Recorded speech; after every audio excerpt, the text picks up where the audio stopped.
What is your best recommendation to properly cycle your training to eliminate plateaus?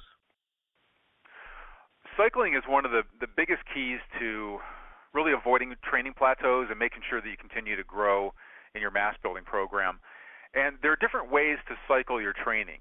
And most people are just kind of winging it. They're like, well, as soon as I reach a plateau, you cut back, and then you give yourself a little bit of time off, and then you get back into it. I'm a bit more scientific than that. I think that, and you'll find that a lot of professional natural bodybuilders are very, very conscious about their annual cycle. They're not just planning for the day's workout or the week's workout. They're planning for their entire year based upon what they want to accomplish at different times. There's different seasons, different shows they might want to be in peak condition for. So they train all around that season. And everybody that is looking, that's serious about building muscle, whether you want to be in a show or not, you should look at what your annual cycle is. So the first thing I would say is look at your annual cycle. For me, I'm just an average guy. I don't go on any shows or anything. I'm just into building muscle. And so one of the things that is a highlight of the year for me is an annual trip down to Mexico. Well, I like to look good on the beaches of Mexico. So that's when I want to be, around June is when I want to be in peak condition, where I want to be extremely low levels of body fat, have some abs showing, have some muscularity. And so everything I do throughout the year is based upon that. So what that means is at the end of the year, from about October on, I'm in mass building mode. And then at the beginning of the year, starting in January, after the holidays, then I go into build and burn mode. So I'm still looking to build muscle, but I'm starting to burn more body fat as well.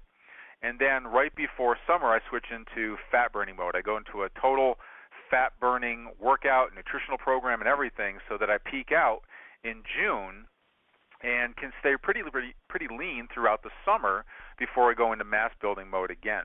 So that's the annual cycle.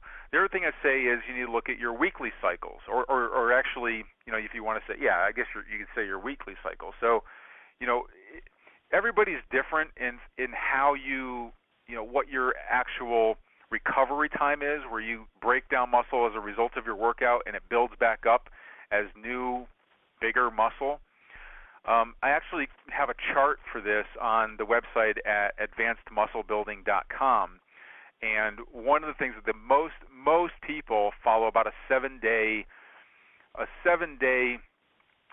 muscle building cycle, where it takes your body a couple days to break down the muscle tissue that you damaged in the gym and then build it back up. So it roughly takes about 7 days. So what that means is that depending upon what type of workout you're doing, you should only really be hitting each muscle group about once per week, and that's about it. Now, in the program that's at advancedmusclebuilding.com, I actually show a way that you can determine, you can find out what your own body's specific recovery time period is. There's a special test that you can do that allows you to figure that out.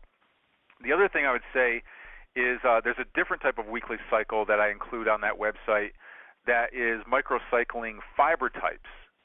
And this is kind of an advanced thing, but it's extremely powerful once you understand it. I haven't seen this anywhere else really, but basically what you can do, like I said, there are several different muscle fiber types that you have in your body. And what you can do is, instead of just cycling which muscle group that you're hitting for the week, you can actually cycle in which muscle group and which fiber type. So you're really kind of micro-targeting certain fiber types and just pounding away at them in a 1-week cycle. And then the following week you hit a different muscle fiber type. The following week you hit another muscle fiber type. And this kind of leapfrogging motion actually works extremely well at not only increasing size but also increasing strength, because you're working on strength-based fibers as well as size-based fibers that are going to help you accomplish both of those very, very well.